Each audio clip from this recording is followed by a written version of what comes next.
The Senate Armed Services Committee meets this morning to receive testimony on the security situation in Europe and the posture of United States European Command. We're pleased to welcome back General Philip Breedlove, the commander of the United States European Command and Supreme Allied Commander Europe. General, this may be your last appearance before this committee. I hope not. So I want to take this opportunity to thank you for your decades of distinguished service to our country. Probably most distinguished was your tour of duty in Arizona. But anyway, I am very grateful for your candor in alerting Americans and Europeans alike to the threat posed by Russia, which is growing significantly worse. Unfortunately, you have sometimes been a lonely voice, but you've always been an impactful voice. This committee relies upon the candor of our nation's senior military commanders. I believe your colleagues, as well as your successor, should profit from the example of your leadership. We certainly have. I'd like to welcome your wife, Cindy, a proud graduate of Arizona State University.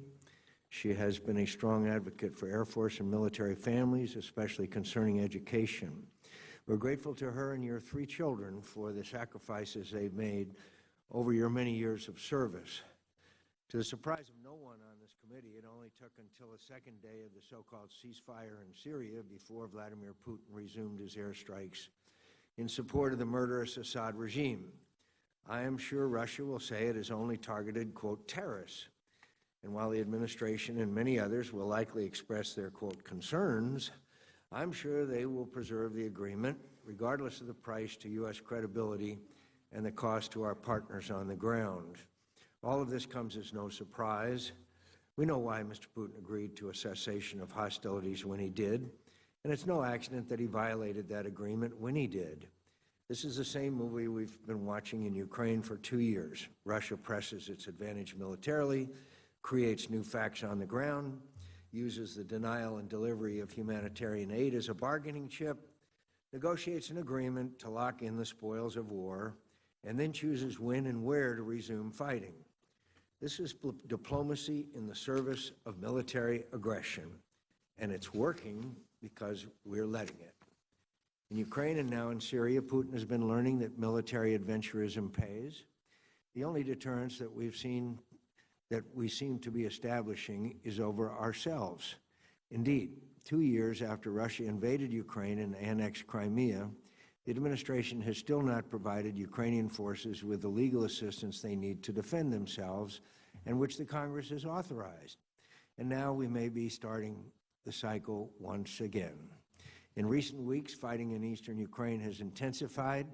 Russian shelling and small-scale skirmishes have increased. Russian tanks have been moving to support the separatists. And Russian forces conducted a snap military exercise near Ukraine in the Caucasus in February. The ceasefire in Ukraine, which was coordinated to begin precisely as Russia readied its intervention in Syria, now appears increasingly tenuous. And of course, Russia still has not lived up to its obligations under the so-called Minsk II agreement. But with the fighting in Syria capturing the headlines, Putin has succeeded in diverting international attention from his invasion of Ukraine. It's not that the United States and NATO have done nothing to respond to the challenge posed by Russia. It's that none of the actions we have taken thus far are adequate to the scope, scale, and seriousness of the challenges Russia presents to our national security and to the international order. Ultimately, the reason for maintaining a strong U.S. military presence in Europe is the same as it ever was, to deter conflict and prevent aggression. But we must revisit the question of what it will take to achieve this goal when confronting a revisionist Russia that is undergoing significant military modernization and that is willing to use force not as a last resort, but as a primary tool to achieve its neo-imperial objectives. In short, the United States and NATO need to prepare ourselves to deter and, if necessary, defeat Russian aggression, whether it's in the nuclear, conventional, or hybrid domain. Vladimir Putin views nuclear weapons as an integral part of his strategy to reestablish Russian dominance in the former Soviet Union.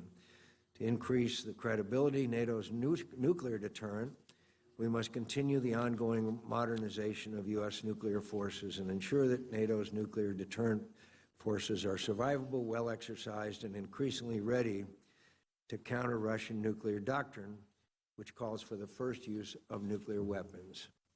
As General Breedlove has pointed out, the current U.S. force structure in Europe and its underlying resourcing is predicated on the mistaken policy of what he terms, quote, hugging the bear. But while some may try to argue otherwise, Putin is not a security partner. General Breedlove, we look forward to hearing what steps you think are required to rectify our force posture and resource deficiency in light of Russia's modernized conventional capabilities, especially in its anti-access area denial network from Kaliningrad to Crimea to the eastern Mediterranean Sea. In the realm of hybrid warfare, we are unfortunately playing catch-up in areas such as information operations and cyber warfare. We have been bested by Putin's propaganda machine and his army of trolls and hackers. Again, under the misguided premise that Russia is a partner, we have let our intelligence on Russia's tactical and operation capabilities languish. This has made countering hybrid tactics through effective attribution all the more difficult. Finally, as we consider all of these important issues, it's important that we never forget the nature of the regime that threatens our security and the peace of Europe. This weekend marks the one-year anniversary of the murder of Boris Nemtsov on a bridge in the shadow of the Kremlin. Boris was a friend to many of us. He was a Russian patriot who had the courage to tell the truth about the authoritarianism, rampant corruption, and imperial ambitions that are endemic to Putin's regime. Boris gave his life to tell these truths. We must honor his memory by resisting Vladimir Putin's dark and dangerous view of the world, and by speaking up for the aspirations of so many Russians who still long for a future of opportunity, rule of law, and good relations with Europe and the United States. That is what 30,000 Russians did this Sunday, marching across Moscow in tribute to Boris, chanting, "Russia will be free." That is our hope as well. Senator Reid.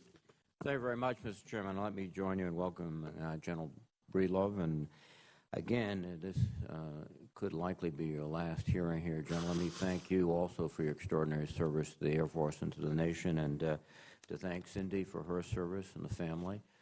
You've made us extraordinarily proud of all your efforts. Thank you, sir. The security landscape in your area of operations has undergone fundamental changes on many fronts. To the east, an aggressive Russia continues to violate international convention in an attempt to fracture the post-Cold War vision of a Europe that is whole, free, and at peace. To the south, Europe faces multiple threats to stability, including the ongoing conflicts in Syria, Iraq, and North Africa. The prospect of foreign terrorist fighters returning to your area of operations, and the overwhelming influx of refugees that shows little sign of abatement. And in the far north, as the Arctic becomes increasingly accessible to international shipping traffic, Russia has intensified their military activity along the Northern Sea route in what may be seen as an attempt to militarize a region that should remain peaceful. To address this multifaceted security situation, your command recently released an updated Eucom Third strategy. The strategy characterizes Russia as the most prominent and imminent security challenge, and it lists deterring Russian aggression as the top priority. This is a significant departure from past strategy documents. Despite these new realities, the U.S. force posture in Europe is still sized for a time when we viewed Russia through a much different set of lenses. The President's budget request for the European Reassurance Initiative is designed to address this new security paradigm. The ERI request would increase ongoing efforts to reassure allies and partners and focus more intently on deterrence measures. The predominant expenditures are for prepositioning equipment in Central and Eastern Europe and for the heel-to-toe rotational deployment of an armored brigade combat team. However, this force posture will only represent a fraction of the Cold War presence. General, the committee will be very interested to hear your views on the appropriate size and shape of U.S. forces in Europe to effectively carry out these assurance and deterrence missions. ERI also provides funds for increased and expanded bilateral and multilateral exercises and additional efforts to build partner capacity. The committee will be interested to hear your views on how we can best assist our allies and partners to be capable and credible forces. We'd also like to hear your views on what you believe these activities will due to help incentivize NATO members to fulfill their Wales commitment to achieve defense spending at 2% of their GDP in the coming years. In light of the hybrid warfare tactics used by Russia in seizing Crimea and secretly supporting separatist forces in the eastern Ukraine, it is critical that we have the proper capabilities to provide indications and warnings of Russian military activities. The committee will be interested to hear your views regarding the capabilities you need in order to provide early detection of Russian intention and actions. The Middle East conflict and resultant refugee crisis in Europe is something unseen since the founding of the alliance. The security implications of the crisis are enormous, threatening to unravel a vision of Europe that has permeated the last 2 decades. While not specifically a military challenge, the committee will be interested to hear your views, especially regarding the cooperation among allies and partners in addressing this instability and stemming the flow of foreign fighters and returning that may be returned to Europe. General Breedlove, again, thank you for your service. We look forward to your testimony. Welcome, General Breedlove. Chairman McCain, Ranking Member Reed, distinguished members of the committee, thank you for the opportunity to testify before you today. I've had no greater honor in my 39-year career than to lead the soldiers, sailors, airmen, Marines, Coast Guardmen, and civilians of the U.S. European Command.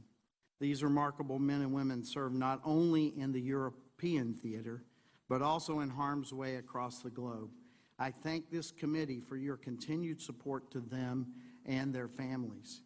Representing those families and with me this morning is my wife, Cindy. I would like to recognize her for her own 37 years of service. I'm also honored to serve alongside the men and women in uniform of the nations of Europe. They are willing and capable. They play an essential role in helping to protect our own vital interests. The last time I addressed this committee, the security situation in Europe was complex. Since then, the situation has only grown more serious and more complicated. Today, Europe faces security challenges from 2 directions. First, to the east, Europe faces a resurgent, aggressive Russia. Russia has chosen to be an adversary and poses a long-term existential threat to the United States and to our European allies and partners. Russia is eager to exert unquestioned influence over its neighboring states in its buffer zone. So Russia has used military force to violate the sovereignty and territorial integrity of Ukraine, Georgia, and others like Moldova. In Ukraine specifically, Russia continues to use all elements of national power to hinder Kyiv. We have recently seen an increase in the level of violence along the line of contact in the Donbass, as well as a number of diplomatic, economic, and propaganda efforts to keep Ukraine from moving closer to the West. The U.S. and other allies continue our effort to assist the Ukrainians reform their military and better train and develop Ukraine's service members. Russia uses SNAP exercises to mass real deployments and to desensitize us to that possibility. Russia has established anti-access area denial environments, as you have labeled, and I do as well, A2AD, in Kaliningrad, in the Black Sea, and most recently in the eastern Mediterranean Sea and western Syria, sharply constraining our access. Russia seeks to reestablish a leading role on the world stage. Russia does not just want to challenge the agreed rules of international order, it wants to rewrite them. Russia sees the U.S. and NATO as threats to its objectives and as constraints on its aspirations. So Russia seeks to fracture our unity and challenge our resolve. Russia recognizes strength and sees weakness as opportunity. To that end, Russia applies all instruments of national power, including its military, to coerce, corrupt, and undermine targeted European countries. Some call this unconventional warfare, some call it hybrid. In the end, we see Russia using diplomatic, economic, and informational tools, in addition to military pressure, to shape and influence nations while trying to remain below triggering a military response. To the south, from the Levant through North Africa, Europe faces the daunting challenge of mass migration spurred by state instability and state collapse, and masking the movements of criminals, terrorists, and foreign fighters. Within this mix, ISIL, or Daesh, is spreading like a cancer. taking advantage of paths of least resistance, threatening European nations and our own with terrorist attacks. Its brutality is driving millions to flee from Syria and Iraq, creating an almost unprecedented humanitarian challenge. Russia's entry into the fight in Syria has exacerbated the problem, changing the dynamic in the air and on the ground. Despite public pronounces to the contrary, Russia has done little to counter Daesh, but had a great deal to bolster the Assad regime and its allies. And together, Russia and the Assad regime are deliberately weaponizing migration in an attempt to overwhelm European structures and break European resolve. All genuinely constructive efforts to end the war are welcome, but actions must speak louder than words. The war against Daesh hits home particularly hard for our close NATO ally Turkey, which shares borders with Syria and Iraq. Turkey faces its own internal threat from the PKK, and it views the Syrian Kurdish opposition group, the YPG, as a close PKK affiliate. This prospect of YPG control of Syrian territory all along the Turkish border is unacceptable in Ankara. And further complicating the picture, sharply divergent interests in Syria have created a deep tension between Turkey and Russia. The risk of miscalculation or even confirmation remains credible. Eucom is standing firm to meet this array of challenges. To counter Russia, working with allies and partners, we are deterring Russia now and preparing for conflict if necessary. That demonstrated preparedness to defeat is an essential part of our deterrent message. In an ideal world, as a core element of deterrence, we would significantly bolster our permanent forward presence. In a resource-constrained environment, we are aiming for the appropriate mix of forward presence, pre-positioned war stocks ready to be used if needed, and the ability to rapidly reinforce with troops coming from the continental United States. This means making sure we can accomplish our mission even when confronted with A2AD challenges. To counter Daesh, Eucom is actively facilitating intelligence sharing and encouraging strong military relationships across ministries and across borders. And to meet all real and potential challenges, Eucom is a central part of U.S. leadership of the NATO alliance. As the alliance continues its adaptation through the Warsaw Summit, that includes increasing the readiness and responsiveness of the entire NATO force structure, improving our indications and warnings, or INW, and sharpening our ability to make decisions at speed. This year's budget request reflects our solemn commitment to the security of our allies and partners and to protecting our homeland forward. Eucom does not yet have the personnel, equipment, and resources necessary to carry out its growing mission, but the continuation of the European Reassurance Initiative, or ERI, would strongly support Eucom's efforts to counter Russian aggression and other threats by closing gaps in our posture and resourcing.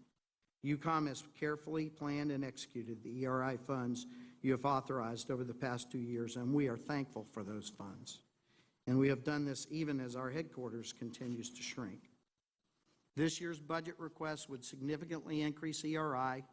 That would let us deepen our investment in Europe along 5 key lines of effort, providing more rotational force, increasing training with our allies and partners, increasing pre-positioned warfighting equipment in theater, increasing the capacities of our allies and partners, and improving the requisite supporting infrastructure.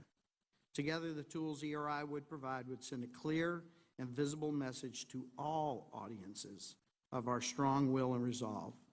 Our further efforts to assure, deter, and defend, supported by ERI, would complement those of the entire whole-of-government team. Eucom remains committed to a shared vision of Europe whole, free, at peace, and prosperous. As my military career draws to an end, Chairman, I want to thank you again for your unwavering support of the men and women of our armed forces and the opportunities that you all have given me to lead them. And I now look forward to your questions. Thank you very much, General. I wish that every American could have heard your testimony today, and maybe we would have a presidential campaign that doesn't focus on the size of people's ears and whether they sweat or not.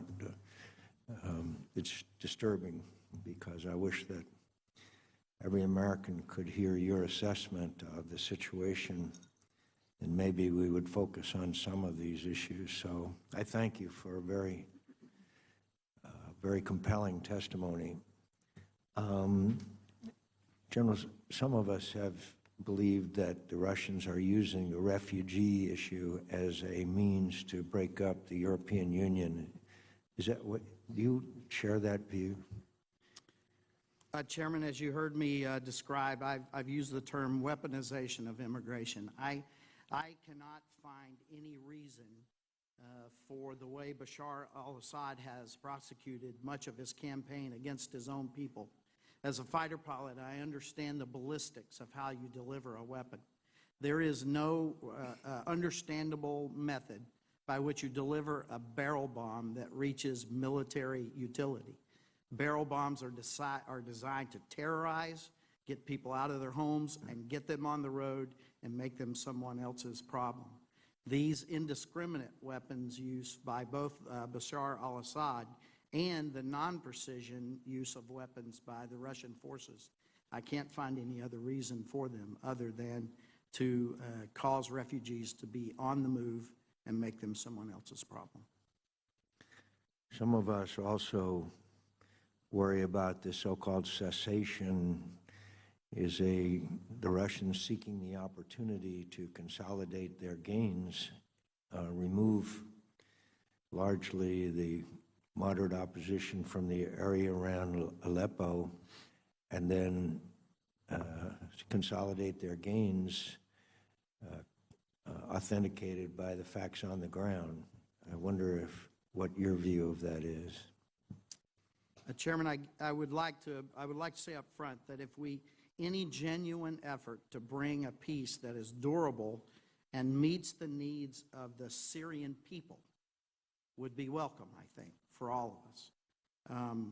What we see, of course, as you have described, is a cessation. We have not really seen a change in the type of sorties being flown, etc., as you described in your opening statement. We do understand that these sorties are ostensibly being flown against Daesh and al-Nusra and others, but I think that this remains to be seen, and we'll have to watch the actual activity of this cessation to determine whether it is a valid one or not. In your ability to attempt to predict, do you predict that the Russians will increase their military activity in eastern Ukraine? And do you support us supplying weapons defensive weapons to the Ukrainians? Chairman, thank you for the question. I literally just hours ago got off the phone with our ambassador in Ukraine to get his latest reading of what he sees happening along the front, because we get reporting consistently that the number of attacks are up. In an unclassified format, the reporting I see is in the last 24 hours, over 71 attacks, and in the last week, over 450 attacks along the line of contact.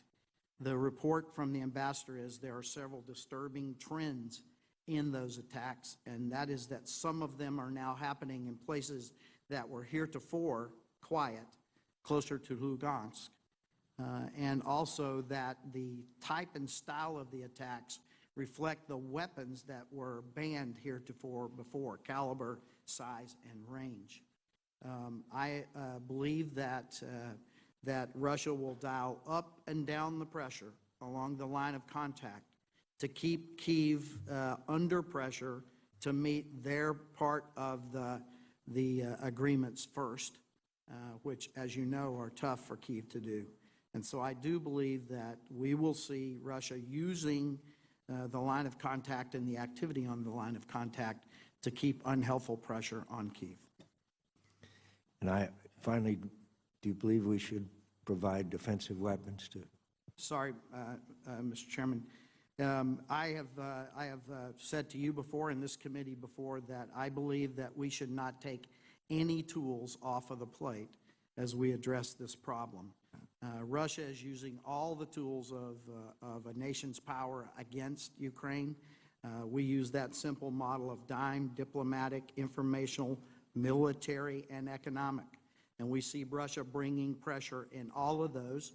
And so in the military environment, I do not think that any tools should be necessarily precluded.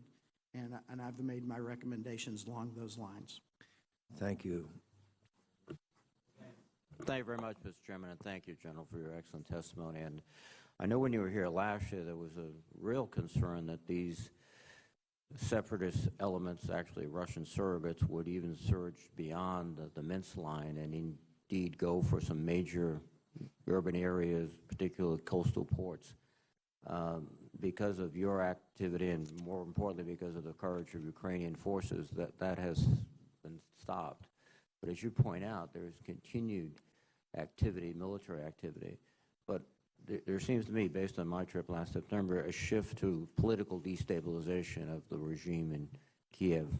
And that requires not only a military response, but also reforms by the Ukrainian government, support by the international community.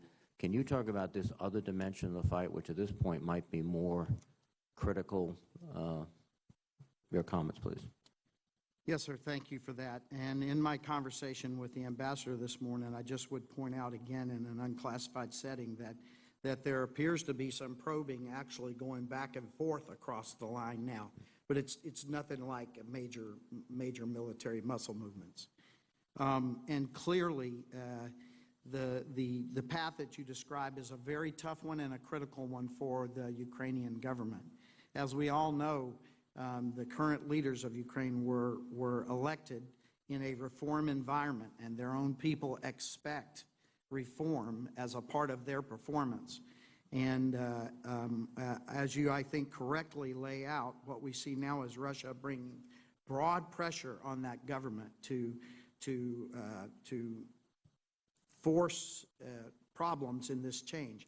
And I must say, and I've said this before, it's really hard to do major change in your government when your nation is in the field fighting for its existence. And so having to affect these changes while the military is defending forward is also tough. And I believe that by slowing and discrediting the government, that there is a lot of pressure by the people and encouraged by these actions that you mentioned. And it is, I think, a very worrisome matter. Thank you. Stepping back a bit in terms of the overall Russian both strategy and capacity, I think the chairman once famously described Russia as a gas station masquerading as a country. And I don't think it's been said any better, frankly. And we saw the initiation of a lot of these activities when gas was roughly $80, $100 a barrel. It's now $20 to $30 a barrel. But it suggests long run, or at least raises a question long run. If we can, through our actions, and keep prices at this low range, at what point might you see the Russians either lack the capacity or have internal problems that distract them from these efforts? Is that something have you seen any indications yet? Senator, I think that I'm not an economist, but I think I could talk to this. That doesn't stop about anyone here from talking about the economy. I think clearly the combination of sanctions, of the general economy, and the extremely challenging gas prices for Russia has brought pressure on them. And in the past, I've actually intimated that I didn't see it changing anything on the battlefield. But I would tell you that now, Senator, I do see a few changes. And I'd like to just stop there, and I would be happy to have my staff discuss the particulars in a classified environment. Fine, sir. Thank you for your answer. Just a final point, too, when we had the chance to meet, you indicated part of the anti-denial efforts of the Russians are their extensive use of submarines. In fact, that you have in your command, you're only able to fill a fraction of the request that you make for a U.S. submarine activity, and if you could share that information with us, I think it'd help. Senator, thank you very much. And I may actually just get up, if it's okay, and walk over to the map just Yes, for sir. a tiny moment. I tell you what, I'll just sit here and do it from here. Why don't you ask somebody to go and cover the map, or, you know, if the mountain won't go to the man, the man shall go to the mountain, or vice versa. So.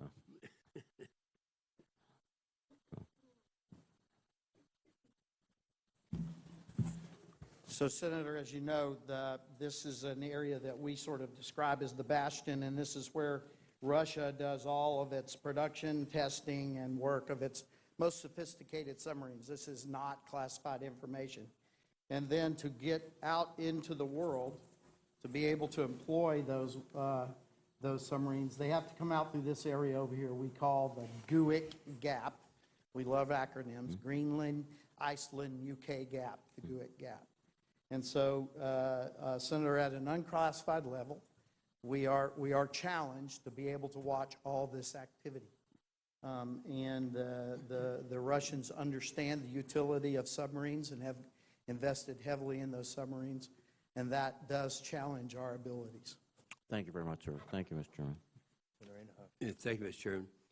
Well, first of all, General Breedlove, let me join in the conversation about your career, your contributions, what you've done. It's if this ends up being the last one, we can still come by and visit, right? Yes, sir. Back when the continent of Africa was in 3 different commands, I was one of them who felt that we should have an AFRICOM. And so we've had it now for a few years, and the problem was, as it was set up really without resources. So if something happens, then they'll depend upon you, upon Eucom, to be able to be resourced so they can deal with those problems. And right now, I can name a lot of places in Africa that I've personally looked at, and I can see problems coming. Burundi, Eastern Congo, Zimbabwe, and several other areas on both coasts where there have been oil findings and pirating and all that.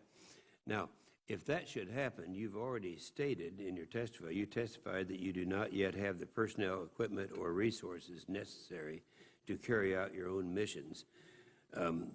What would you do if all of a sudden you had to have those resources there and you don't have adequate resources to carry out the mission as you see it now? Senator, if you would allow me just a moment of sharing a point of pride of mission, and that is that our Eucom forces are, as you pointed out, all also available to AFRICOM, and all of the forces that AFRICOM actually have, we support in Europe in our basing, etc.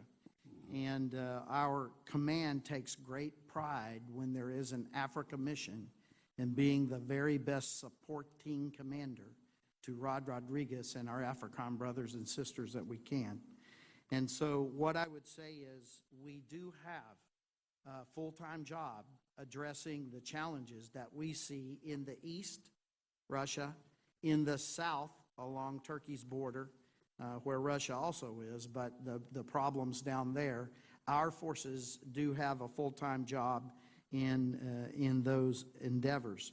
And so when we do have to use our forces to support AFRICOM, and that is relatively often, of course, that lowers our capacity to respond, and also it uses our forces' time when they're normally in what we call dwell, remembering that all of Eucom's forces are still in the rotation, like forces from America and other places, to do the missions in CENTCOM. And so when our forces are home from their CENTCOM rotations are when they're able to address AFRICOM challenges. So we call that doing that mission in our dwell, or the time we're supposed to be recovering from and training for our next rotations. And so it is a challenge, but again, I would offer in a small moment of pride to say that our Eucom forces do a great job when Rod. Well, I wasn't implying that they didn't. I'm just saying that if your resources really are not adequate now, and something like that could happen there or the Balkans or someplace else, Yes, sir. it would be a serious problem. We've talked about, and Senator Reid gave his gas station characterization, and I think we all understand that. You have actually written the European continued dependency on Russian energy, specifically former Soviet and Eastern Bloc states, only serves to bolster their. And I think, and you're right. You're exactly right on that. Now, when we lifted our 40-year ban on exports, how do you see that as rectifying this problem that we all know is there? So, Senator, thank you. And again, just to go back to that simple model at DIME, the E part, and I could just use Ukraine as a example. In the E part, Russia is very apt to use energy dependency and energy capabilities as one of the tools, adjusting prices, restricting flows, et cetera, et cetera.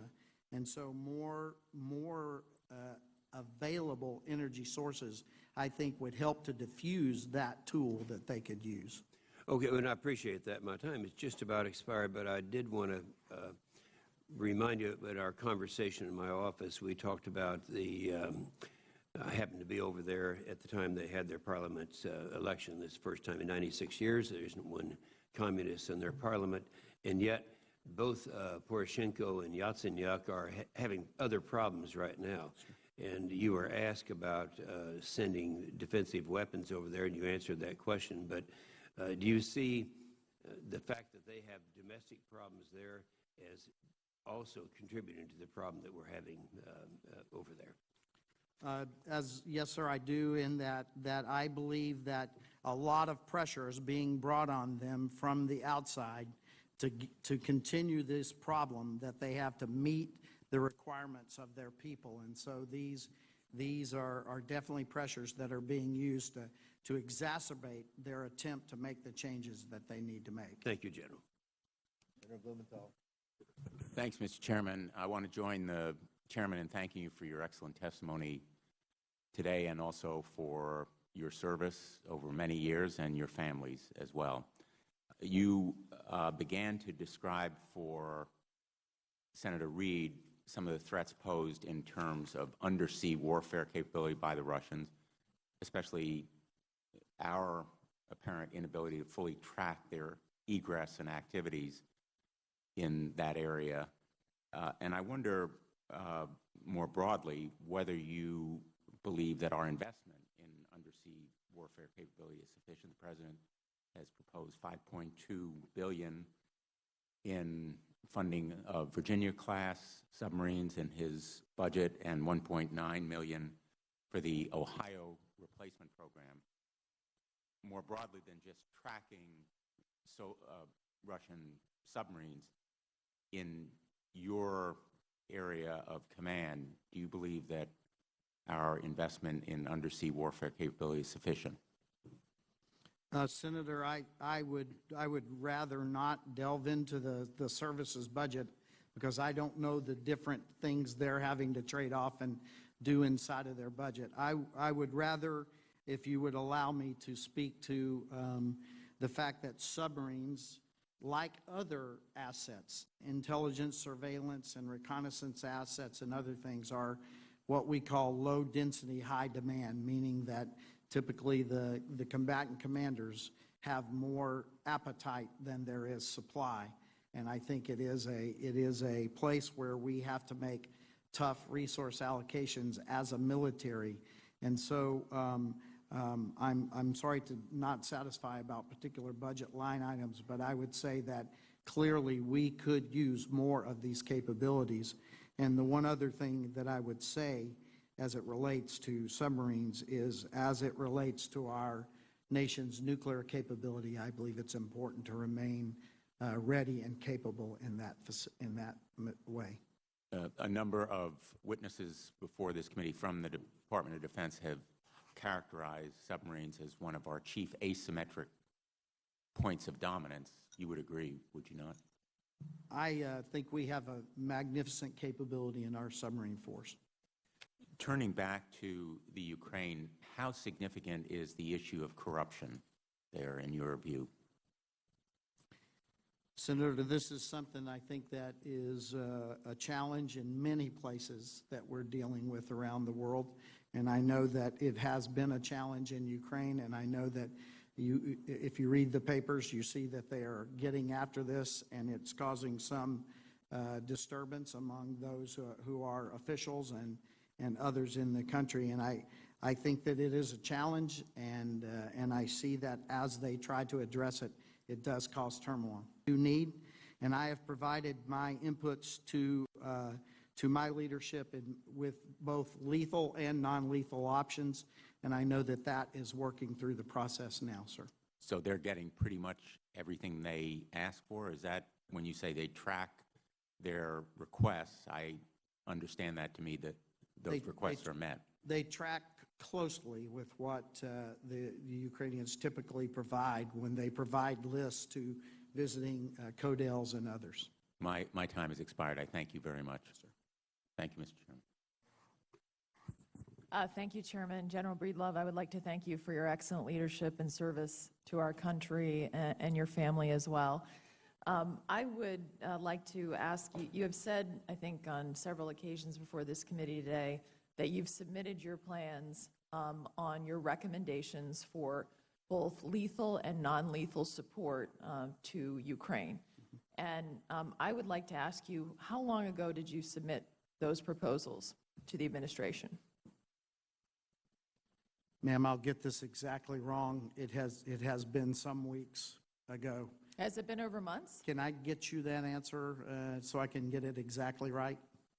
And yeah, have my staff pass so here's my question. So you've been before our committee before. You've talked about the dire need in Ukraine, and we all know the situation continues to escalate based on your testimony. Is it fair to say, though, that you've already submitted your recommendation? I know you're going to check on me, but we're talking more than weeks, aren't we? Talking months here? It could be, ma'am. I Yeah. just need to get it right. I think it's important for us to understand this because you haven't gotten an answer yet, have you? We have not seen the final result of that. Well, here's the problem. There's a real urgency here. We got an issue with Russia, and you've made your recommendations. We admire your service. You've said, let's make sure we don't take any options off the table. This committee, over a year ago, plus, as a whole, on a bipartisan basis, said, let's provide lethal support so Ukrainians can defend themselves. And it hasn't happened. You haven't even gotten an answer.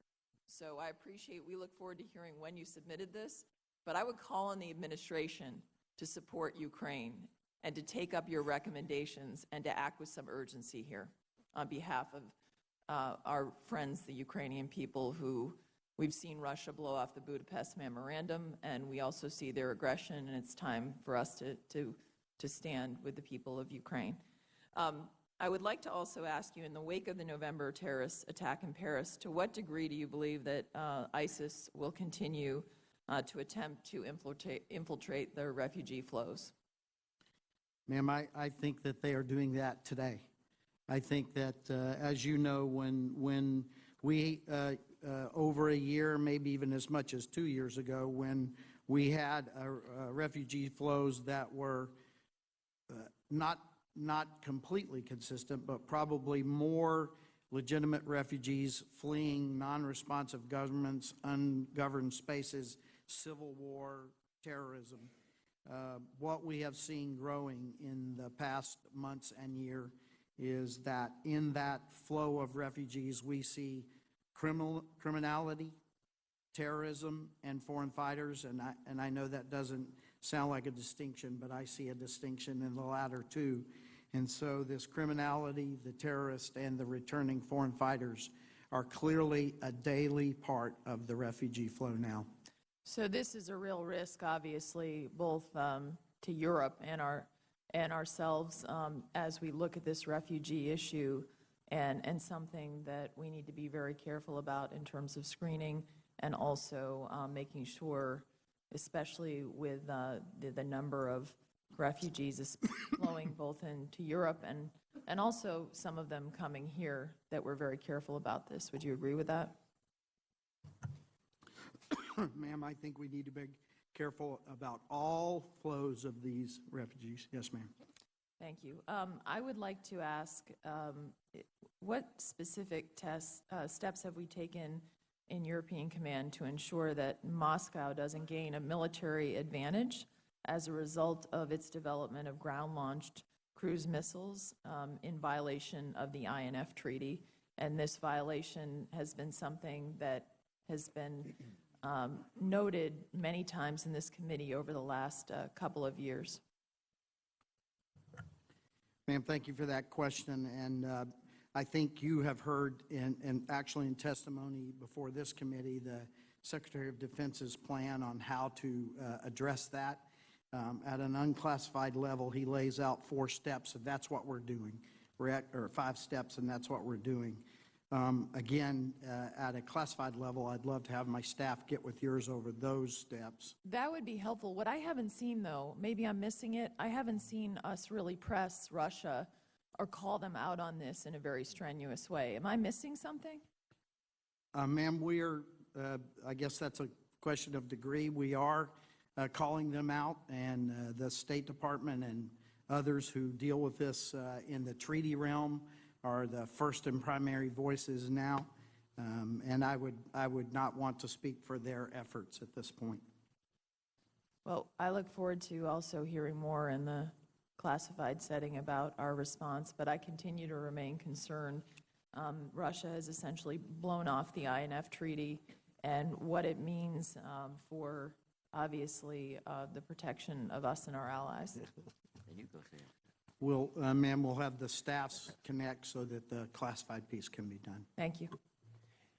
General, in response to Senator Ayad about terrorists and the flow of refugees, logic then compels us to assume the risk of attacks on the United States of America or European countries is significantly increased. Is that a conclusion you could draw?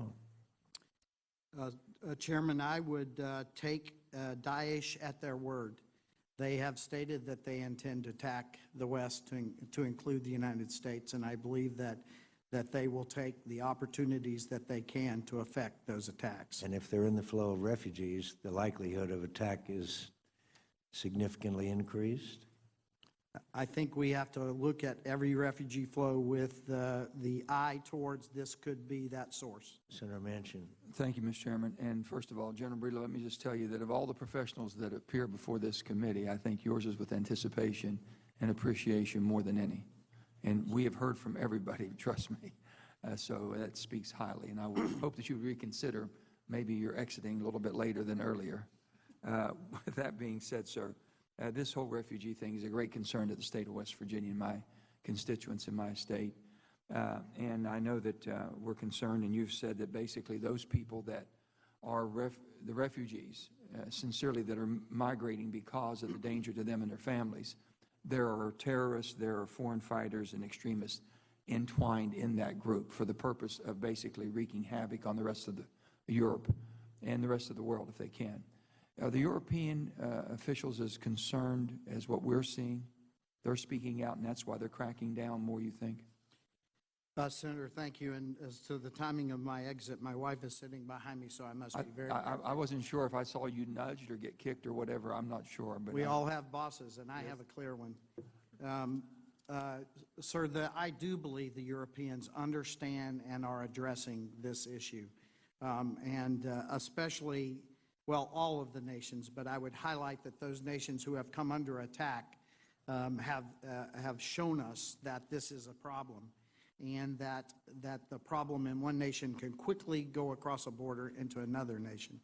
And so I do see all of the things that you would expect of our nations as far as we collaborate, include on intel sharing, policing functions, and things to try. Well, let me ask then, does that lead back into the thought process that there should be a secure no-fly zone, something of that sort, that NATO is going to participate? All the countries that are concerned will participate in that versus basically eliminating the refugees who are really sincerely looking for some stability and peace in their life?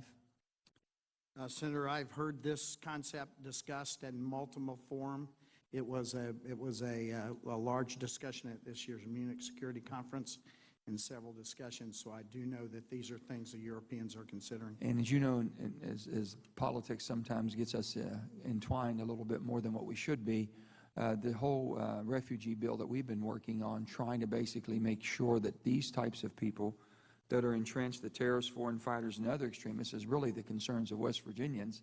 Could they be coming to this country under the guise of looking for some asylum? And if we can do a better job on that end before they get to this end. Senator, as I said, I think that every refugee flow needs to be looked at with an eye towards it could be taken advantage of by those who would seek to do us harm. So they're looking for every avenue they can in order to get here or get wherever they can to wreak havoc. That's known. I mean, intelligence tells us that, correct? Sir, also, as far as on the NATO participation, 2%, are you seeing more of our NATO allies stepping up to the plate, if you will? So, Senator, thank you for that question, and it is worth discussing. And the numbers that I will give you will be exactly wrong from day to day, but they're approximate. Since Wales, the nations have taken this seriously, I think. The numbers that we are using now, as we went through our last ministerials, is that 16 of our nations have arrested the decline in their budget. About 5 of our nations have exceed 2% now, and about 7%, my opinion, not an official opinion of anyone's, but in my opinion, there are about 7 of the nations which I think have very creditable plans over a creditable amount of time to attempt to get to 2%. So still work to do.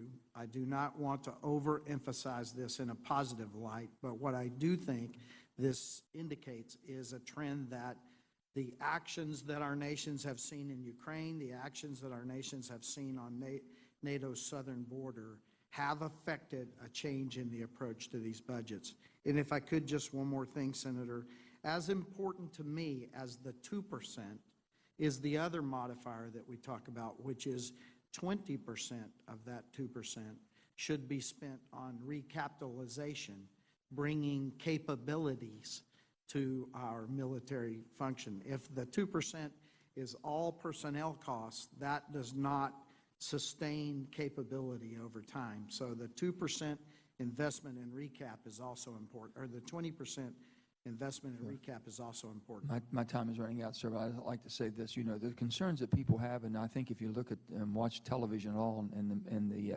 anger that you're seeing in the American voters and people are participating in the political process, very concerned about the United States of America carrying the load for everybody, and NATO being able to maybe call the shots and have so much influence and input, but expected for America to protect the rest of the world. And that's what you're seeing, the pushback.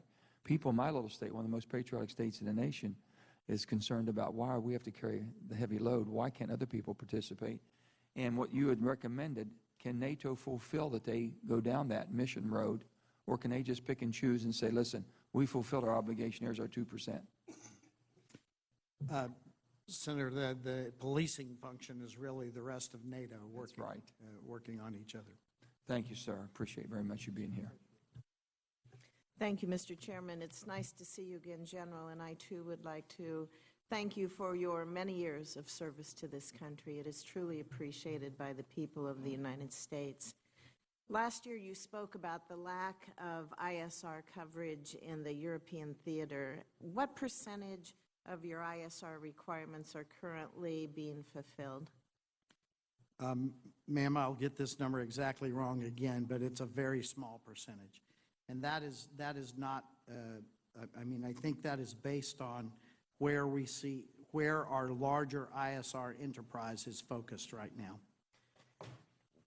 If you would have to guess, would you say it's less than 5%? I know we heard from General Kelly that it was about 5% for his combatant command. I would think, you know, my guess is it's quite a bit less. Ma'am, I would say it's definitely below 10%. Okay. Is that an improvement over last year? Do you believe that assets are increasingly being devoted to counter the ISIL fight?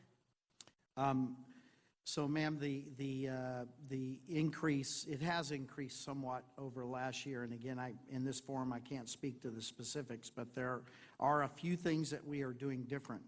But as you remember, ma'am, the counter ISIL fight is really a CENTCOM fight. And so those assets are truly being allocated to CENTCOM for that rather than Eucom. Now, what I do know is that, once again, we are proud to be a good supporting commander. A good percentage of what we are given in Eucom to do ISR is actually being used along the Turkish border, so it sort of supports both our Eucom requirements and CENTCOM requirements. Correct, and I am referring to the annual airborne ISR requirements. Yes, ma'am. Yes, ma'am. When you, I believe you've also mentioned the shortfalls in the numbers of analysts when it comes to Russia and dealing with Russia, and do you still have gaps in that area? The short answer, ma'am, is yes, but there is good news here, and I would like to give credit to the intel community. When we first started having our issues in Crimea, I went to our two most senior leading intel leaders, and when I sat down with them and talked about where we were in the height of the Cold War, where we were at the end of the Cold War, and where we are now with Russian analysts, and it is a demonstrative difference. And to the two directors, great credit, they created what is called Bare Essentials, and we have turned around an effort to begin to bring analysts back to the Russia problem. Now, that is a good thing, but this will deliver slowly over time. And so, yes, we still are challenged with not only the analytical capacity, but the physical capacity of being able to look at this problem. But I want to say one more time to give credit to the intel community for recognizing the problem and beginning to turn around an approach. And as we look at the effectiveness of the ISR, it is not just the collecting of the information, it's also the analyzing. So I'm happy to hear that you believe that gap is starting to close a little bit, and what can we do to help that process move a little quicker? Ma'am, could I take advantage of that question to maybe change the answer just a little bit and explain to you what is really worrisome to me and what we need to do, in my opinion? We need to develop what we call indications and warnings so that we can be predictive of what our opponents might do. Because we are primarily a U.S. stationed force, and U.S. Eucom forces forward are somewhat less or smaller than they were in the past, we need to be able to accurately predict when we need to bring forces over to solve a problem before it starts, to deter it.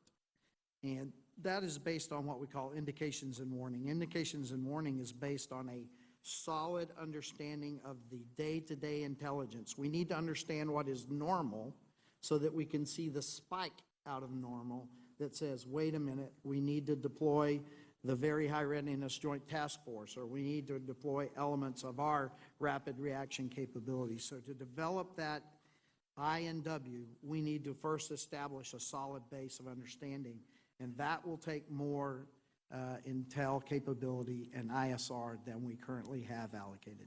And to what extent are we sharing information with our NATO allies in order to help really fill that gap as well, and how are they contributing? But first, how are we sharing with them? We are sharing with them, and they are sharing with us. Now talking to you a little bit as the NATO commander, not the U.S. commander, our intel function called the NIFC, the NATO Intelligence Fusion Center. It's where all the nations come in and put in their intelligence.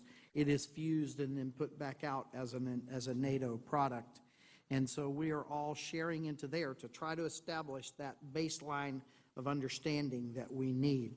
And so we are sharing with them. And as you know, our nation has some very good technical capabilities, and what our friends bring to the table are others where they have great on-the-ground capabilities that they share with us, and I think we should stop there on that conversation. Thank you, sir. Thank you, Mr. Chairman. A couple of specific questions, General. In your testimony, you unequivocally state that you believe that we should ratify the UN Law of the Sea Treaty. Do you believe it compromises our national security, our failure to do so is a compromise to our national security? Senator, I wouldn't want to put a price like that on it. I think what I would do is tell you that military people have consistently supported UNCLOS. And if I could just use a simple vignette of what's happening now in the Arctic, as we see the Arctic Rim become militarized, especially in a Russian context, and then as we see, just like I think a week, 10 days ago, 2 weeks ago now, renewed different claims into the Arctic shelves. And we're not at the table where those claims are being adjudicated. That's correct. That's where I was headed, sir. We don't, because we're not a member of the UNCLOS, we don't have the standing at the table to address that. I think I've asked practically every flag officer that's appeared before this committee that question and gotten the same answer. I hope the Congress will listen to the advice of our military commanders. Last fall, I was in Iceland and was struck by the strategic value of that country and toured the old Keflavik Air Base. Should we be rethinking our decision to leave that base and find some way of having a presence there? To me, it's a giant unsinkable aircraft carrier right in one of the most strategic lanes in the world. Your thoughts? So, Senator, as I use the map to explain that GUIC gap, Greenland, Iceland, UK gap, our ability to project intelligence, surveillance, and reconnaissance and other capabilities from places like Keflavik are very important to us, and we are already renewing some of these conversations. I hope that will continue, particularly since before the facilities either get reused or deteriorate. It's a marvelous facility. We talked about the Russian economy, and I've heard various estimates. If oil prices stay where they are, 18 months, 2 years, 3 years before there's a real collapse. And I think you mentioned this or suggested it. I think that's a moment of maximum danger. When Putin's popularity, my understanding, is being maintained by his foreign adventurism, and to the extent that the domestic economy and political situation tightens in the country, he's going to be more likely to be adventurous. And I think that creates some real risk for us. Would you concur? So this is something that we talk about a lot, and it is one of the scenarios that concerns us as the other elements of national power diminish due to the economy, and the military continues to be invested in. That dynamic is of concern. What do you make of his, I think, unsettling discussions about nuclear weapons, particularly along the NATO line? This idea of escalate to de-escalate. It seems to me this is a change in doctrine that is really disturbing, and we should be thinking very seriously about what the implications are. Sir, I'm on record that I think this is irresponsible discussion, or I've actually called it irresponsible talk. For them, I hope not. Yes, sir, that's correct. I'm sorry. I should clarify. And it's not just Mr. Putin. As you know, it has been a series of their officials from several levels of ministries to include uniformed military that the nuclear weapon is considered a normal weapon in the normal escalation or de-escalation matrix of resolving an issue. And I have said more than once that I don't think that is responsible talk by a nuclear power. Is the Article 5, NATO Article 5 credible today? Does Russia view NATO, particularly in the Baltic states, as a credible responder? Sir, if I could, just a tiny bit of background. I would actually, if I was talking about the Articles of the Atlantic Treaty, it would start with Article 3. Article 3 essentially says, in my Georgia terms, defense starts at home. In other words, our nations also have to be focused on their own internal defense, and I think that I would remark to you that that has taken a very good turn since Wales and since Crimea. Then Article 4 is the next step I would talk about, and that is where nations begin to talk about the challenges that they see and that they might be facing a threat. And then Article 5, of course, is that collective defense article, and it is the one that is most talked about, but I think the others are equally important. And I do believe that Mr. Putin understands the difference between a NATO border and a non-NATO border when it comes to overt military. The Ukraine. Yes, sir. But I do not think necessarily that those NATO borders mean that other elements of power will not be used. I think there is an incredible information/disinformation campaign and other types of pressures like economic pressures and energy, as was mentioned earlier, that are being brought on some of our NATO partners and allies. Very important point. Thank you. Thank you, Mr. Chairman. Thank you, Mr. Chairman. General, thank you for your service. I'd like to follow up a little bit with what Senator King has touched on, and that is the escalate to de-escalate approach. I noticed that in your written testimony you talk about the missile defense in Europe, and you've identified 4 phases. The missile defenses that we talk about here, what are they designed to protect against? So the current EPAA, European Phase Adaptive Approach, is our American contribution to overall European missile defense. And the essential elements of that are, as you know, 4 cruisers, which are not cruisers, sorry, let's be precise, 4 destroyers that have been delivered to Rota with the Aegis system.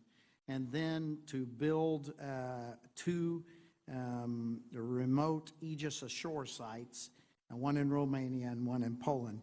And then to couple those with a TPY-2 radar, which we have placed in Turkey. And so the first elements of that are all in place, the 4 destroyers, the TPY-2 in Turkey, and the first we have just taken delivery of and working towards IOC, initial operating capability, at our site at Devaselu in Romania. And then following, we are now on time, on schedule, as we begin the process of the Polish site. And these are aimed at the threat that we see from the Middle East, in Iran and others, in their missile capabilities in order to defend Europe. So these would be defensive weapons for both tactical or non-nuclear, as well as nuclear weapons? Sir, they would defend against any missile because we wouldn't really know. We might have a good guess, but we wouldn't really know what kind of missile it is. So these ballistic missiles emanating out of the areas we're concerned about. I noticed that when we talk about our activity and our nuclear deterrence and weapons of mass destruction, with regard to our capabilities, you're very specific in your statements, talking about them in terms of strategic nuclear forces. I would suspect it's in regard to strategic versus tactical. Would you think that the Russians at this point view the same approach in terms of strategic versus tactical when we talk about nuclear weapons and the possible deployment of them? That's an excellent question that I haven't really thought much about, and I will explain why.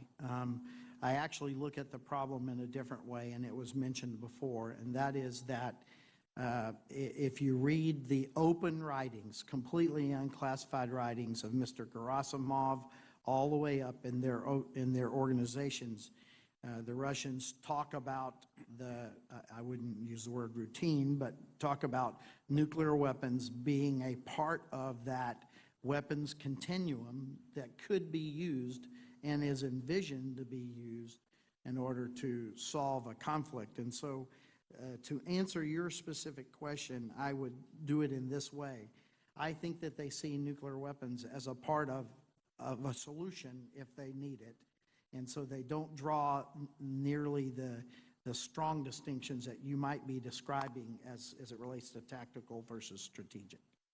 So if you were to compare our approach with regard to nuclear weapons, we're still in a position of looking at them as strategic in nature, whereas at the same time, it's very possible that Russia may very well look at them as a tactical weapon. And my question is are we prepared to respond in the case that that is their actual long-term approach? And do we need to reevaluate our capabilities if that is their approach? Senator, I will not dodge your question. I just don't think that that's appropriate for this forum. If I could invite my staff to come sit down with yours, and we can give you pretty specific answers to those questions. Thank you. Thank you. I yield back, Mr. Chairman. Thank you, sir. Thank you, Mr. Chairman. General, I also add my thanks to you for your service and, of course, that of Mrs. Breedlove. I wanted to just comment on your position regarding the U.S. not joining in UNCLOS. And while you didn't go so far as to acknowledge that that is a threat to our national security, it clearly disadvantages the United States in our dealings in that part of the world. Correct? Ma'am, I'm not trying to be evasive. I just, like other military individuals, I support that we need the UNCLOS to be able to address issues that we face today. I agree with you. In your written testimony, you mentioned the European phase adaptive approach, and you were asked briefly about that just a little while ago, and its capabilities to deepen our missile defense partnerships with NATO. I know that we have a initial operating capability in Romania, and we are on track to put another site in where is it? Poland, ma'am. In Poland. So what is Russia's reaction to our development of EPAA sites? Ma'am, we need to be very straightforward. Russia looks at this as a huge problem. They talk about it all the time as being destabilizing, et cetera. Russia believes that these sites challenges their strategic nuclear capability, which they then believes unbalances the nuclear balance with the United States. Russia has been consistently opposed to EPAA in all shapes and forms in Europe. So in response then, has Russia done anything because of the position that they have regarding EPAA sites? Ma'am, I cannot tie any actions directly. I would just offer the following. Russia continues to aggressively recapitalize its nuclear capability. It continues to invest in its strategic nuclear forces. And as you have heard mentioned here, most of the world believes they have abrogated the INF Treaty in developing tactical nuclear weapons that are outside of what the INF was described for. I cannot tie any of that directly to EPAA, ma'am, and I wouldn't want you to take that inference. But what I would say is that Russia sees the need and value for having a diverse and capable nuclear force, and they continue to invest in it. Thank you. You also mentioned that the 2012 Defense Strategic Guidance that outlined our rebalance to the Asia-Pacific was determined at a time when we thought Russia was a partner and not a threat. Now that Russia is deemed one of our primary threats, what are the implications to that regarding the rebalance to the Asia-Pacific? And can you also talk about some of the challenges of being able to maintain our interests in the Asia-Pacific while also effectively trying to limit Russian aggressive behavior? Ma'am, what I would rather not do and what I've refrained from for most of my military career is what we call shooting on someone else's target. So I would not like to address my concerns based on something that's happening in the Pacific Command. I would just tell you that we do see as you have described, that we have been in a period for 2 decades of trying to make a partner out of Russia. And we have approached our strategies, our force sizes, our headquarters size, capability and type. All the things in Europe have been adjusted for almost 2 decades for that situation where we would hope that we could go forward together with Russia to create a Europe whole, free, at peace, and I personally add prosperous. But again, as you have said, what we have seen in starting probably in 2008, but certainly across the last 2 years, is we do not have a partner in Russia. And so we are now ill-placed in Europe as far as our force sizing capability, our headquarters sizing capability, and we are having to readdress our planning and other things as well to readdress this issue. And so I would advocate that understanding of what Russia now represents would require us to think about how we allocate forces. And I think the same goes for our understanding of aggressive behavior from North Korea and China with regard to the Asia-Pacific area. So thank you for not pitting one area of the globe Yes, ma'am. Against another. Thank you, Mr. Chairman. Thank you, Mr. Chair. General Breedlove, thank you very much for your years of admirable service. I know I appreciate it, all the members of this panel appreciate it, and of course, all of the folks across the country appreciate it as well. In your written testimony, you say the capabilities available for Eucom force protection are not keeping pace with the number of at-risk locations and people and the magnitude of the threats they face. You did state that there is a growing mission and we're being stretched very thin. So as much as you can in this open setting, could you provide us with greater insight into the risks you are assuming due to a lack of force protection capabilities? I know you touched upon military intelligence, and maybe we need a better understanding of its role in Eucom. If you could expand on that. And then also specifically, what sort of capabilities do you need to enhance force protection in Europe, not only for our service members, but for those families that are stationed there as well?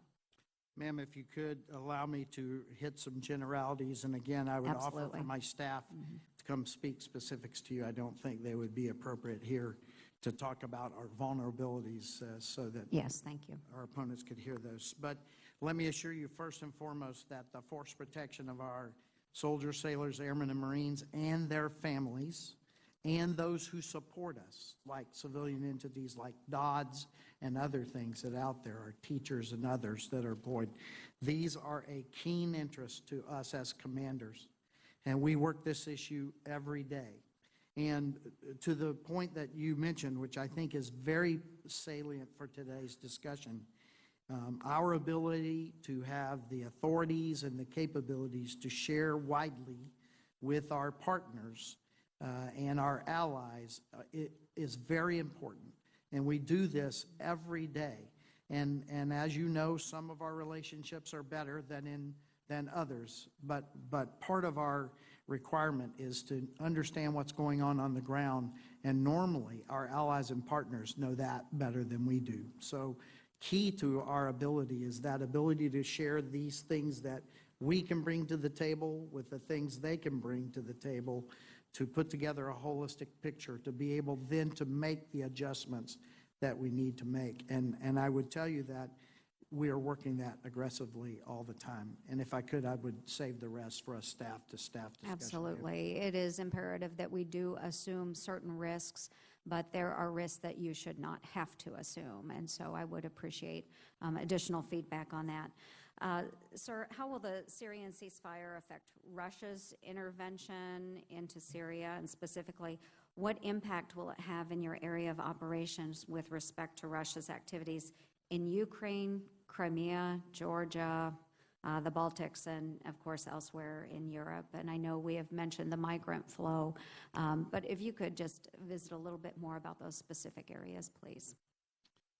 Ma'am, as I stated before, I think it's important, or at least I can say that any credible and real, genuine approach to bringing a ceasefire that respects and addresses the needs of the Syrian people, I think will be welcome, and we would support that. What we see in the mechanization of the ceasefire so far, we need to watch and see how it works. We see continuing activity that is ostensibly aimed at the Daesh and al-Nusra and other named terrorist fronts. So I think that the real effect of what's happening now, again, we support it if it's genuine and authentic, but we need to watch it. I've said before that the actions will speak louder than the words, and we're really early now. We need to see how those actions bear out. Great. And I am running out of time, but very briefly, a number of these places that I just mentioned, Ukraine and so forth, we do have through the National Guard our state partnership programs. Yes or no, do you support those programs? Ma'am, they really represent almost 24% of my outreach to other nations, and they are, in some cases, our very best tool for developing partnership capacity in our nations. Thank you very much. Thank you, Mr. Chair.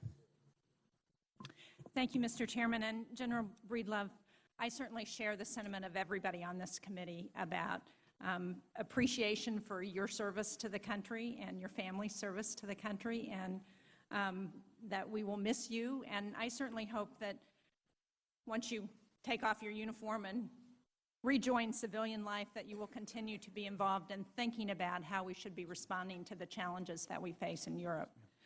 I want to go back to the testimony that you gave about NATO and where we are with our NATO partners in building their defense capabilities.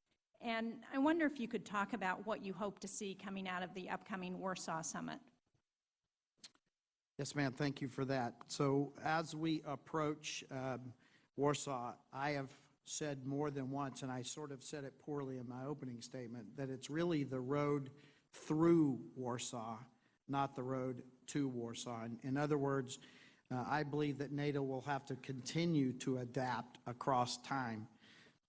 What I believe is most important is that we continue the regime of increasing the readiness and the responsiveness of the entire NATO force structure.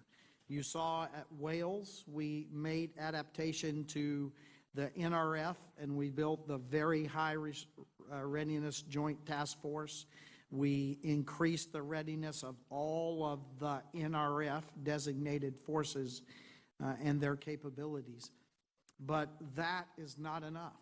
We need to look and address the entire force structure, and that's why the investment regime that we talked about before is important, the overall 2%, but also inside of that 2%, the 20% recapitalization investment. I believe what would deter Mr. Putin in the end game is if he looks at a NATO that is more fit to purpose, more ready, more responsive, and a strong transatlantic alliance with Canada and U.S. on the other side of the alliance. I think these are all very important. I do see recognition of this in our NATO allies and partners. There has been a lot of, I don't want to say controversy yet, but potential for controversy over Great Britain's looking at exiting the EU, and while they would still be a member of NATO, do you see a referendum that would take Great Britain out of the EU as having an impact on the security in Europe and the potential for an impact on NATO?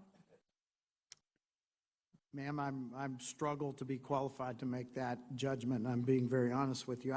I would say this, that the UK remains a staunch part of NATO, and there's no discussion either way about that. And the UK is one of our great leaders in doing things that we do inside of NATO, providing forces, providing leadership, and they and 5 to 6 other nations are those very highly technically capable nations that are incredibly important to some of the exquisite missions that we have to do in NATO.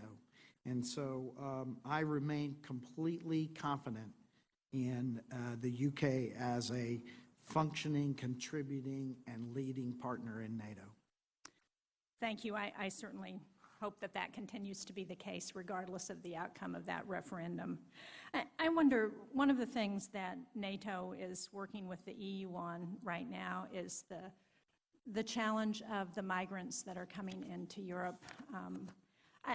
And they have agreed to undertake a mission to help combat the criminal networks and the traffickers that are bringing those migrants across the Aegean from Turkey. Can you talk a little bit about how this operation is expected to work and what we think the chances for success are?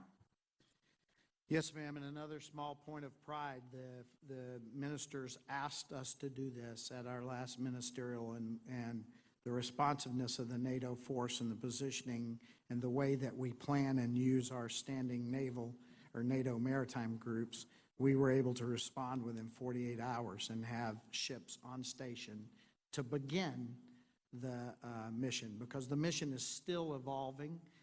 My headquarters and I have put out 2 directives to begin the mission, and now NATO is refining what it looks like.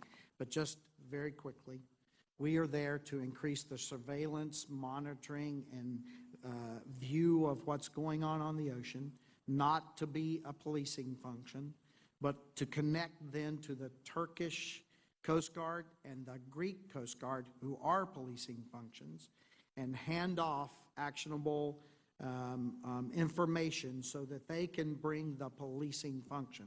So we're adding that capability to extend their eyes and ears and do the point out of problems so that they can do the policing functions associated. Of course, the NATO ships, if they observe bad things on the ocean, they are still bound by the law of the sea, and they will react appropriately. Now, Turkey has agreed, now I know we're still doing some negotiations, but Turkey has agreed in principle to receive any of these migrants that are picked up by our NATO ships in this operation. So they would go to Turkey, not to Greece? That's correct, ma'am. That's the understanding today. Thank you very much. My time is up. Thank you, Mr. Chairman. Thank you, General Breedlove, for your service to our country. Thanks for being here with us today. I want to start just by reiterating a concern expressed by my colleague, Senator Manchin. It worries me that the U.S. accounts for about 3/4 of NATO funding, even though the European members have an even larger combined economy and population, and that defense spending in European countries has decreased by 28% since 1990. And meanwhile, just over the last 12 years, Russia has increased its defense budget by over 100%. And so this worries me a little bit, especially given that I think there are some additional uncertainties that could come into this in light of President Obama's request to quadruple funding for the European Reassurance Initiative in fiscal year 2017. Worries me about, among other things, what this could say about the willingness of our European allies to increase and modernize their own defense systems. But on that note, given the fact that he does want to quadruple the funding for the European Reassurance Initiative to $3.4 billion, now the Russian government is obviously not going to be taking this announcement happily, and the objective of the spending is, of course, to reassure our European allies that we're committed to their defense, and we're committed to doing what we can to try to deter any further Russian aggression. But I'd like to ask you, what are the chances that this spending, this increased spending, might have the opposite effect, and that the Russian government might use increased spending levels in this area, both as propaganda and as sort of a public relations excuse to increase Russia's own military buildup along its western border or activity in Eastern Europe? And how are you addressing the potential that we could, in one way or another, unwittingly, unintentionally, be catalyzing an arms race on the Russian border with Eastern Europe? So thank you. It's a complicated question. If I could dissect it just a little bit. Sure. To the front end of the question about the concern of the investment of our NATO nations. Clearly, we are focused on all of the nations addressing their individual requirements. As we discussed earlier, Article 3 of the Atlantic Treaty is essentially, in my words, defense begins at home. In other words, nations are required to prepare for their own defense. The numbers I use, sir, are probably exactly wrong. They fluctuate a little bit. But here are the numbers that are pretty widely accepted. Since Wales, 16 of our nations have stopped their decline in defense spending. 5 of the nations have, at this moment, are investing 2% or better. And now, my personal opinion, not that of our government or others, is there's about 7 of the nations that I think have a very creditable internal plan to reach 2% within a creditable amount of time. At Wales, the decree said in 10 years. I think that a shorter time frame would be a more appropriate. 17 nations? 7. 7 nations that would get there. So what we see, again, this is not to be overly optimistic, but I'm just reporting sort of what we see now, is that the nations have taken notice and are beginning to address the issues. To this latter half of your question, which is the Russian reaction to ERI, everything we do in Europe, the Russians react to. Everything we do in Europe, they use as a part of their propaganda campaign. Every small exercise, every big exercise, every investment. When we fly a couple of bombers in an exercise, it gets big notice. And as you have seen, they have a steady flow of aircraft into our area. So I do not want to belittle what you're concerned about, the opposite effect in propaganda. Sir, they're already talking about ERI in their propaganda efforts to discredit what we're trying to do. And I would offer you my opinion, which will sound a bit strident. But I believe that Russia is on a path right now to recapitalize, reinvest in its military, and it's moving forward in that effort, and it will use things as an opportunity to label them as a reaction. But I believe they are on a scheduled plan, and they're executing their approach to recapitalization, reinvestment, reinvigorating, and probably most disturbingly, to use their military, as you have seen them use it in Crimea, Donbass. Very few talk about they reset the line recently and violated Georgian territory again by moving the line about 1,600 meters south in South Ossetia to cover an energy transmission point. And now you see what's going on in Syria. So, sir, I think they're on a schedule, and they're going to execute that schedule. They'll use whatever they can to address the propaganda piece to talk about it. Thank you very much, sir. See, my time has expired. Thank you, Mr. Chairman.